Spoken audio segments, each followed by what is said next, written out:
शिवपुराण वायव्य संहिता में आज आपको वक्तव्य पढ़ो।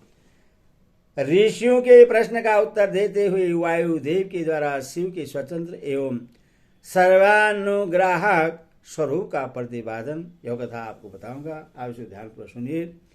तदनंतर ऋषियों ने कई कारण दिखाकर पूछा, वायुदेव, यदि शिव सदा शांत भाव से रहकर ही सब पर अनुग्रह करते हैं तो सबकी अभिलाषाओं को एक साथ ही पूर्ण क्यों नहीं कर देते? जो सब कुछ करने में समर्थ होगा वह सबको एक साथ ही बंधन मुक्त क्यों नहीं कर सकेगा? यदि कहे अनादिकाल से चले आने वाले सबके विचित्र कर्म अलग अलग हैं अतः सबको एक समान फल नहीं मिल सकता तो यह ठीक नहीं है, क्योंकि कर्मों की विचित्रता भी यह नियामक नहीं हो सकती, कारण कि वे कर्म भी ईश्वर के कराने से ही होते हैं। इस विषय में बहुत कहने से क्या लाभ? उपयुक्त रूप से विभिन्न युक्तियों द्वारा फैलाई गई नास्तिकता जिस प्रकार से शीघ्र ही निवृत्त हो जाए वैसा उपदेश कीजिए। वायु देवता ने कहा, ब्राह्मणों, आप लोगों ने युक्तियों से प्रेरित होकर जो श्रेयस उपस्थित किया है वह उचित ही है, क्योंकि किसी बात को जानने की इच्छा अथवा तत्व ज्ञान के लिए उठाया गया प्रश्न साधु बुद्धि वाले पुरुषों में नास्तिकता का उपदान नहीं कर सकता। मैं इस विषय में ऐसा प्रमाण प्रस्तुत करूंगा जो सत्पुरुषों के मोह को दूर करने वाला है। असत पुरुषों का जो अन्यथा भाव होता है उसमें प्रभु शिव की कृपा का अभाव ही कारण है।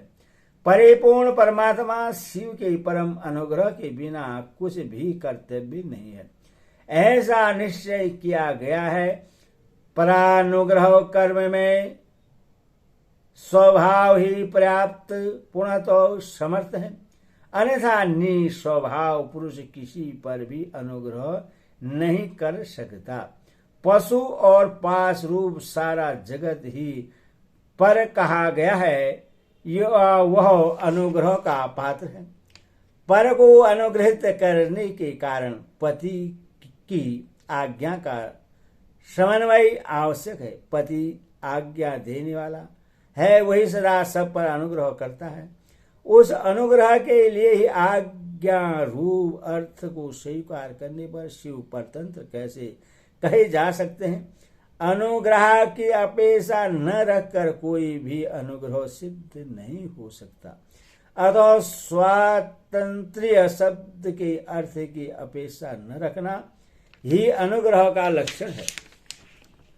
जो अनुग्रह है वह परतंत्र माना जाता है, क्योंकि पति के अनुग्रह के बिना उससे भोग और मोक्ष की प्राप्ति नहीं होती। जो मृत्यात्मा है वे भी अनुग्रह के पात्र हैं, क्योंकि उनसे भी शिव की आज्ञा की निवृत्ति नहीं होती। वे भी शिव की आज्ञा से बाहर नहीं हैं। यहाँ कोई ऐसी वस्तु नहीं है जो शिव की आज्ञा के अधीन न हो। सकल सगुण और साकार होने पर भी जिसके द्वारा हमें निष्कल निर्गुण या निराकार शिव की प्राप्ति होती है, उस मूर्ति या लिंग के रूप में साक्षात शिव ही विराज रहे हैं, वह शिव की मूर्ति है। यह बात तो उपचार से कही जाती है। जो साक्षात निष्कल और परम कारण रूप शिव हैं, वे किसी के द्वारा भी साकार अनुभाव से उपलक्षित नहीं होते। ऐसी बात नहीं है। यहाँ प्रमाण गम्य होना उनके स्वभाव का उत्पादक नहीं है। प्रमाण अथवा प्रतीक मात्र से अपेक्षा बुद्धि का उदय नहीं होता। वे परम तत्व के उपलक्षण मात्र हैं, इसके सिवा उनका और कोई अभिप्राय नहीं है। कोई न कोई मूर्ति ही आत्मा का साक्षात्कार उपलक्षण होती है। शिव की मूर्ति है, इस कथन का अभिप्राय यह है कि उस मूर्ति के रूप में परम शिव विराजमान है। मूर्ति उनका उपलक्षण है। जैसे काष्ठ आदि आलंबन का आश्रय किए बिना केवल अग्नि कहीं उपलब्ध नहीं होती, उसी प्रकार शिव भी मृत्यात्मा में आरूढ़ हुए बिना उपलब्ध नहीं होते। यही वस्तु स्थिति है।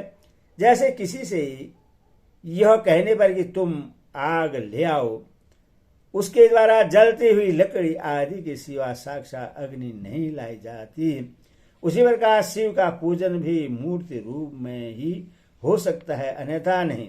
इसीलिए पूजा आदि में मूर्त्यात्मा की परिकल्पना होती है, क्योंकि मूर्त्यात्मा के प्रति जो कुछ किया जाता है वह साक्षात शिव के प्रति किया गया ही माना गया है।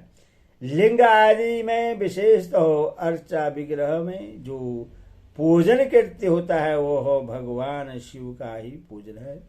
उन मूर्तियों के रूप में शिव जी की भावना करके हम लोग शिव की ही उपासना करते हैं। जैसे परमेश्वर शिव मृत्यात्मा पर अनुग्रह करते हैं, उसी प्रकार मृत्यात्मा में स्थित शिव हम पशुओं पर अनुग्रह करते हैं। परमेश्वर शिव ने लोगों पर अनुग्रह करने के लिए ही सदा शिव अपने संपूर्ण मृत्यात्माओं को अधिष्ठान अपनी आज्ञा में रखकर अनुग्रहित किया है।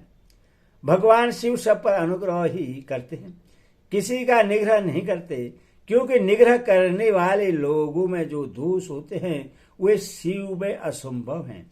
ब्रह्मा आदि के प्रति जो निग्रह देखे गए हैं वे भी श्री कंठ मूर्ति शिव के द्वारा लोकहित के लिए ही किए गए हैं। विद्वानों की दृष्टि में निग्रह भी स्वरूप से दूषित नहीं है। जब जब राग देश से प्रेरित होकर किया जाता है तभी निंदनीय माना जाता है। इसीलिए दंडनीय अपराधियों को राजाओं की ओर से मिले हुए दंड की प्रशंसा की जाती है। यदि साधु की रक्षा करनी है तो असाधु का निवारण करना ही होगा। पहले साम और 3 उपायों से असाधु के निवारण का प्रयत्न किया जाता है। यदि यह प्रयत्न सफल नहीं हुआ तो अंत में चौथे उपाय दंड का ही आश्रय लिया जाता है। यह दंडात्मक अनुशासन लोकहित के लिए ही किया जाना चाहिए। यही उसके औचित्य को परिलक्षित करता है। यदि अनुशासन इसके विपरीत हो तो उससे अहित कर कहते हैं। जो सदा हित में ही लगे रहने वाले हैं उन्हें ईश्वर का दृष्टांत अपने सामने रखना चाहिए। ईश्वर केवल दुष्टों को ही दंड देते हैं, इसीलिए निर्दोष कहे जाते हैं। अतः जो दुष्टों को ही दंड देता है वह उस निग्रह कर्म को लेकर सत्पुरुषों के द्वारा लाछित कैसे किया जा सकता है। लोक में जहाँ कहीं भी निग्रह होता है वह यदि विद्वेष पूर्वक न हो तभी वह श्रेष्ठ माना जाता है। जो पिता पुत्र को दंड देकर उससे अधिक शिक्षित बनाता है वह उससे द्वेष नहीं करता। शिव की आज्ञा का पालन ही हित है और जो हित है वही उसका अनुग्रह है। अतएव सबको हित में नियुक्त करने वाले शिव सब पर अनुग्रह करने वाले कहे गए हैं। जो उपकार शब्द का अर्थ है उससे भी अनुग्रह ही कहा जाता है, क्योंकि उपकार भी हित रूप से होता है। अतः सबका उपकार करने वाले शिव सर्वानुग्राहक हैं। शिव के द्वारा जड़ चेतन सभी सदा हित में ही नियुक्त होते हैं, परंतु सबको जो एक साथ और एक समान हित की उपलब्धि नहीं होती, इसमें उनका स्वभाव ही प्रतिबंधक है। जैसे सूर्य अपनी किरण के द्वारा सभी कमलों को विकास के लिए प्रेरित करते हैं, परंतु वे अपने अपने स्वभाव के अनुसार एक साथ और एक समान विकसित नहीं होते।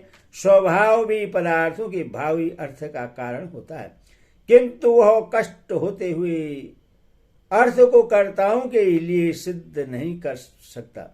जैसे अग्नि का सहयोग सुवर्ण को ही पिघलाता है, कोयले या अंगार को नहीं, उसी प्रकार भगवान शिव परिपक्व मन वाले पशुओं को ही बंधन मुक्त करते हैं, दूसरों को नहीं। जो वस्तु जैसी होनी चाहिए वैसी वह स्वयं नहीं बनती, वैसी बनने के लिए कर्ता की भावना का सहयोग होना आवश्यक है। कर्ता की भावना के बिना ऐसा होना असंभव नहीं है, अतः कर्ता सदा स्वतंत्र होता है। सब पर अनुग्रह करने वाले शिव जिस तरह स्वभाव से ही निर्मल हैं, उसी तरह जीव संख्या धारण करने वाले आत्माएं स्वभावतः मलिन होती हैं। यदि ऐसी बात न होती तो वे जीव क्यों नियम पूर्वक संसार में भटकते और शिव क्यों संसार बंधन से परे रहते। विद्वान पुरुष कर्म और माया के बंधन को ही जीव का सहार कहते हैं। यह बंधन जीव को ही प्राप्त होता है, शिव को नहीं। इसमें कारण है कि जीव का स्वाभाविक मल, वह कारणभूत मल जीवों का अपना स्वभाव ही है, आगंतुकों नहीं है। यदि आगंतुक होता तो किसी को भी किसी भी कारण से बंधन प्राप्त हो जाता। जो यह हेतु है वह एक है, क्योंकि सब जीवों का स्वभाव एक सा है। यदि भी सब में एक सा स्वभाव है तो भी मल के परिपाक और अपरिपाक के कारण कुछ जीव बद्ध हैं और कुछ बंधन से मुक्त हैं। बद्ध जीवों में भी कुछ लोग लय और भोग के अधिकार के अनुसार उत्कृष्ट और निष्कृष्ट होकर ज्ञान और ऐश्वर्य आदि की विषमता को प्राप्त होते हैं।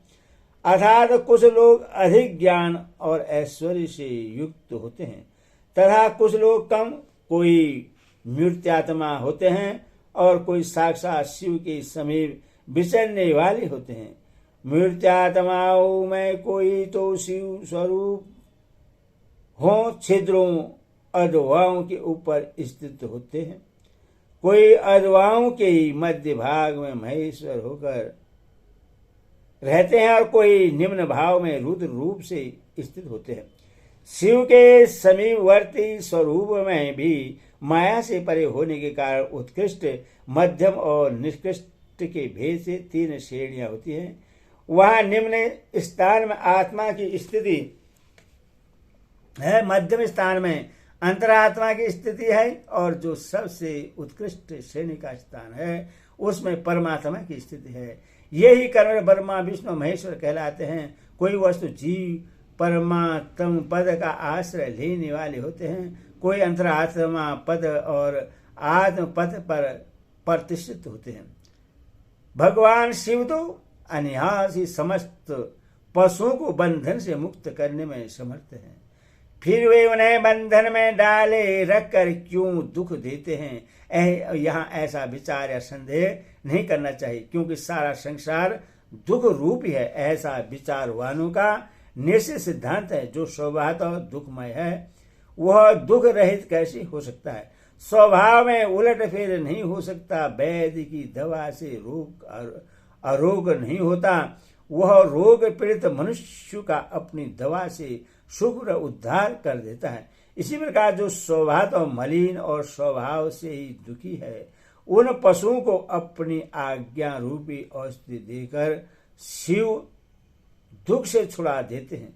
रोग होने में वैद्य कारण नहीं है, परंतु संसार की उत्पत्ति में शिव कारण है। अतः रोग और वैद्य के दृष्टांत से शिव और संसार के दृष्टांत में समानता नहीं है। इसीलिए इसके द्वारा शिव पर दोषारोपण नहीं किया जा सकता। जब दुख स्वभाव सिद्ध है तब शिव इसके कारण कैसे हो सकते हैं। जीव में जो स्वाभाविक मल है वही उन्हें संसार के चक्र में डालते हैं। संसार का कारणभूत जो मल अचेतन माया आदि है वह शिव का सानिध्य प्राप्त किए बिना स्वयं चेष्टा ही नहीं हो सकता। जैसे चुंबक मणि लोहे का सानिध्य पाकर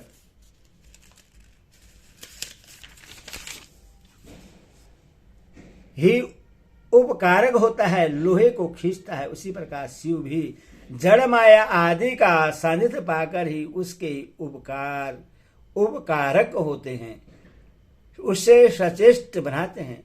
उनके विद्यमान सानिध्य को अकारण हटाया नहीं जा सकता। अतः जगत के लिए जो सदा अज्ञात है वे शिव ही इसके अधिष्ठाता हैं। शिव के बिना यहाँ कोई भी परिवर्तन चेष्टाशील नहीं होता। उनकी आज्ञा के बिना एक पत्ता भी नहीं हिलता। उनसे प्रेरित होकर ही यह सारा जगत भिन्न प्रकार की चेष्टाएं करता है, तथापि वे शिव कभी मोहित नहीं होते। उनकी आज्ञा रूपिणी जो शक्ति है वही सबका नियंत्रण करती है। उसका सब और मुख है। उसने सदा इस संपूर्ण दृश्य प्रपंच का विस्तार किया है, तथापि उसके दोष में शिव दूषित नहीं होते। जो दुर्बुद्धि मानव मोहबस इसके विपरीत मान्यता रखता है वह नष्ट हो जाता है। शिव की शक्ति के वैभव से ही संसार चलता है, तथापि इसके सिवा दूषित नहीं होते। इसी प्रकार आकाश शरीर रहित वाणी सुनाई दी, सत्यम ओम अमृतम सौम्यम। इन पदों का यहाँ सर्वश्रेष्ठ उच्चारण हुआ। उसे सुनकर सब लोग बहुत प्रसन्न हुए। उनके समस्त शेषों का निवारण हो गया। तथा उन मुनियों ने विस्मितो प्रभु पवन देव को प्रणाम किया। इस प्रकार उन मुनियों को संदेह रहित करके भी वायुदेव ने यह नहीं माना कि इन्हें पूर्ण ज्ञान हो गया। इनका ज्ञान अभी प्रतिष्ठित नहीं हुआ है, ऐसा समझकर ही वे इस प्रकार बोले। वायु देवता ने कहा, मुनियों, परोक्ष और अप्रोक्ष के भेद से ज्ञान दो प्रकार का माना गया है। परोक्ष ज्ञान को अस्थिर कहा जाता है और अप्रोक्ष ज्ञान को सुस्थिर। युक्तिपूर्ण उपदेश से जो ज्ञान होता है उससे विद्वान पुरुष मोक्ष कहते हैं। वही श्रेष्ठ अनुष्ठान से उपरोक्ष हो जाएगा। अपरोक्ष ज्ञान के बिना मोक्ष नहीं होता। ऐसा निश्चय करके तुम लोग आलस रहित हो श्रेष्ठ अनुष्ठान की सिद्धि के लिए प्रयत्न करो। ओम नमः शिवाय।